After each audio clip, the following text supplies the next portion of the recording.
News ఛానల్కు స్వాగతం. ఈనాటి ముఖ్యాంశాలు. మన భాషను మరవద్దు, తెలుగు జాతి అగ్రస్థానంలో నిలవాలి, సీఎం ఉద్ఘాటన.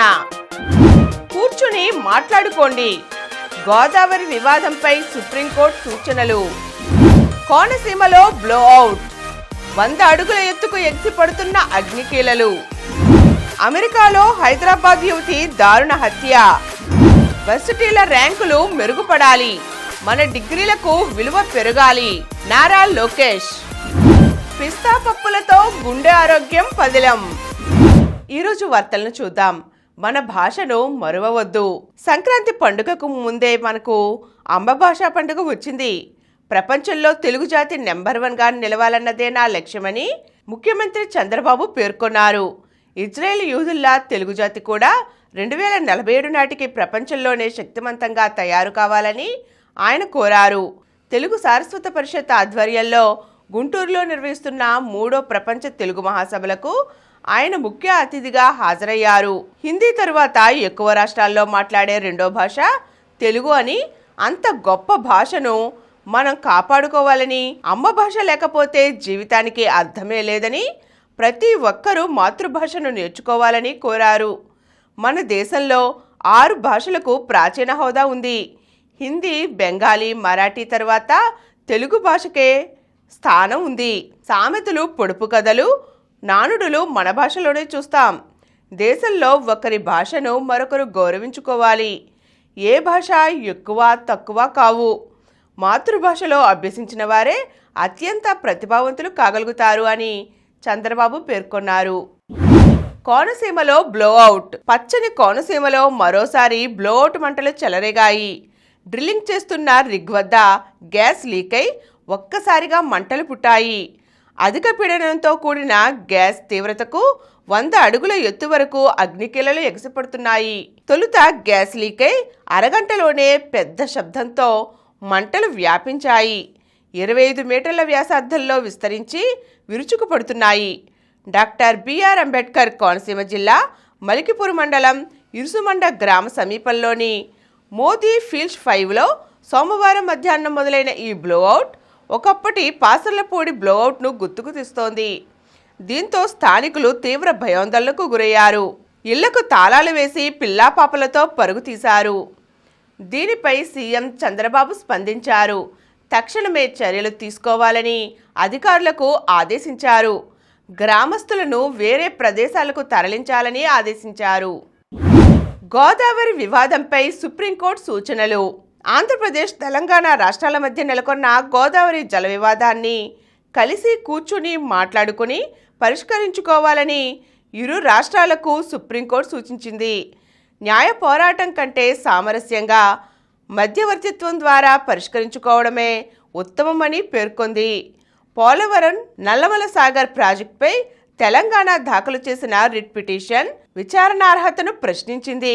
రాజ్యాంగంలోని 131వ అధికరణ కింద సివిల్ సూట్ దాఖలు చేసుకోవాలని సలహా ఇచ్చింది. 2 రాష్ట్రాల మధ్య జల వివాదాల పరిష్కారానికి కేంద్రం ఇప్పటికే హై పవర్ కమిటీ వేసినందున దాని ముందుకు వెళ్లి చెప్పుకోవాలని తెలంగాణ ప్రభుత్వానికి స్పష్టం చేసింది. అమెరికాలో హైదరాబాద్ యువతి దారుణ హత్య. తెలుగమ్మాయి గుడిసాల నిఖిత అమెరికాలో దారుణ హత్యకు గురైంది. కొత్త సంవత్సరం వేడుకల నుంచి కనిపించకుండా పోయిన ఆమె జనవరి 3న మేరీలాండ్లోని తన మాజీ రూమ్మేట్ అర్జున్ శర్మ అపార్ట్మెంట్లో విగతజీవిగా కనిపించింది. నిజానికి నిఖిత కనిపించడం లేదంటూ అర్జున్ శర్మ జనవరి 2న పోలీసులకు ఫిర్యాదు చేశాడు. ఆ వెంటనే అతడు భారత్కు వెళ్ళిపోయాడు. దాంతో నిఖితను అతనే చంపి ఉంటాడని పోలీసులు అనుమానించారు.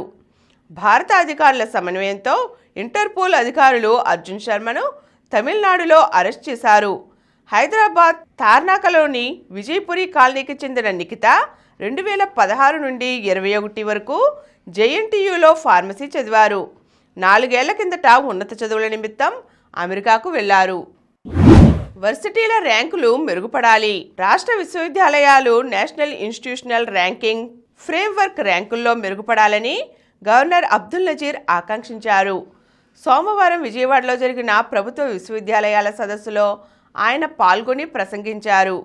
కేవలం ఆంధ్ర విశ్వవిద్యాలయం మాత్రమే మొదటి 50 ర్యాంకుల్లో స్థానం సంపాదించింది. ఈ పనితీరు ర్యాంకుల మెరుగుదల ఆవశ్యకతను సూచిస్తోంది. యూనివర్సిటీ విద్యార్థుల్లో విమర్శనాత్మక ఆలోచన, నైతిక విలువలను ప్రోత్సహించే విద్యా వాతావరణం ఉండాలని అన్నారు. నాణ్యతను అంతర్గత సంస్కృతిగా చూడాలి. కేవలం పాఠాలు కంఠస్థ చేయడం కాదు, విద్యార్థులు సృజనాత్మకంగా ఆలోచించేలా బోధన జరగాలి. మన యూనివర్సిటీల్లో విద్యార్థులు ధైర్యంగా, నైపుణ్యంతో కోర్సు పూర్తి చేసేలా చేయడం ప్రధాన సవాలు. గ్రామీణ, గిరిజన ప్రాంతాల విద్యార్థుల అవసరాలపై ప్రత్యేక దృష్టి సారించాలని ఆయన కోరారు. సమానత్వం అనేది ప్రదేశాలకు పరిమితం కాకుండా వారి విజయాలు, జీవన ఫలితాల్లోనూ ప్రతిఫలించాలని ఆయన సూచించారు. పిస్తాతో గుండె ఆరోగ్యం పదిలం. పిస్తా పప్పులతో ప్రోటీన్లు, పీచు పదార్థం దక్కుతాయి. Mono unsaturated, poly unsaturated fats కూడా ఉంటాయి. కీలకమైన విటమిన్లు, మినరల్స్ వీటిలో పుష్కలంగా ఉంటాయి. అందుకే దీనిని సూపర్ ఫుడ్ హోదా దక్కింది. శరీరంలోని చెడు కొలెస్ట్రాల్ను తగ్గించి మంచి కొలెస్ట్రాల్ను పెంచుతుంది. దీనివల్ల రక్తపోటు నియంత్రణలో ఉండి గుండె జబ్బుల ముప్పు తగ్గుతుంది. పిస్తాలో ఉండే పీచు ఎక్కువసేపు కడుపు నిండుగా ఉండేలా, దీనివల్ల అనవసరమైన చిరుతిళ్లపై వ్యామోహం తగ్గుతుంది. ఫలితంగా బరువు సులభంగా అదుపులోకి వస్తుంది. పిస్తా పప్పులు ప్రీబయోటిక్స్గా పనిచేస్తాయి. ఇవి మన పేగుల్లో ఉండే మంచి బ్యాక్టీరియాను, ఆహారాన్ని అందించి జీర్ణ వ్యవస్థను చురుగ్గా ఉంచుతాయి. వయసు పెరగడం వల్ల వచ్చే కంటి చూపు సమస్యలను నివారించడంలో పిస్తా అద్భుతంగా పనిచేస్తుంది. ఇందులో ఉండే ల్యూటిన్, జియాకాంతిన్ వంటి యాంటీ ఆక్సిడెంట్లు చూపును మెరుగుపరుస్తాయి. ఇప్పుడు కొన్ని సంక్షిప్త వార్తలు చూద్దాం. గిన్నిస్ స్పీడ్తో రోడ్. వేగంగా బెంగళూరు విజయవాడ ఎక్స్ప్రెస్ వే నిర్మాణం. దీనికి 4 గిన్నీస్ రికార్డులకు అవకాశం. నిరంతరాయంగా 7 రోజుల్లో 52 కిలోమీటర్ల రోడ్డు. 32 మంది క్యూబా అధికారులు మృతి. వెనిజువెలాపై అమెరికా దాడిలో హతం. వెనిజువెలా దేశంలో అమెరికా చేపట్టిన మిలిటరీ ఆపరేషన్లో 32 మంది క్యూబా అధికారులు మరణించారు. క్యూబా ప్రభుత్వం ఆదివారం ఈ విషయాన్ని వెల్లడించింది. అమెరికా జెండా రంగులతో గ్రీన్లాండ్ మ్యాప్. అమెరికా జెండా రంగులతో గ్రీన్లాండ్ చిత్రపటాన్ని రూపొందించి సామాజిక మాధ్యమాల్లో పోస్టు చేయడం చర్చనీయాంశంగా మారింది. డెన్మార్క్ దేశంలో స్వయం ప్రతిపత్తి ప్రాంతంగా కొనసాగుతున్న గ్రీన్లాండ్ను అమెరికాలో కలుపుకొంటామంటూ ట్రంప్ చెబుతున్న నేపథ్యంలో ఈ పోస్టుకు ప్రాధాన్యం ఏర్పడింది. నేను అపరాధిని కాను, ఇంకా వెనిజువెలా అధ్యక్షుడినే. మా ఇంటి నుంచి నన్ను బంధించి తీసుకొచ్చారు. కోర్టులో మధురో వెల్లడి.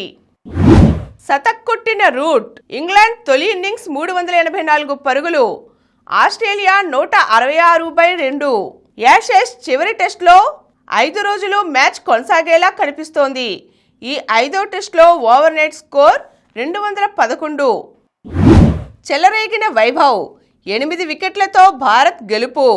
వైభవ్ సూర్యవంశీ 24 బంతుల్లో 68 పరుగులు సాధించి పేసర్ కిషన్ సింగ్ 4 వికెట్లు తీయడంతో దక్షిణాఫ్రికాతో అండర్-19 వన్డే సిరీస్ను యువ భారత్ మరో మ్యాచ్ మిగిలుండగానే దక్కించుకుంది. సోమవారం జరిగిన రెండో మ్యాచ్లో భారత్ 8 వికెట్ల తేడాతో సౌత్ ఆఫ్రికాను చిత్తు చేసింది. మరిన్ని వార్తా విశేషాలతో రేపటి సమరం న్యూస్లో తిరిగి కలుద్దాం. Thank you.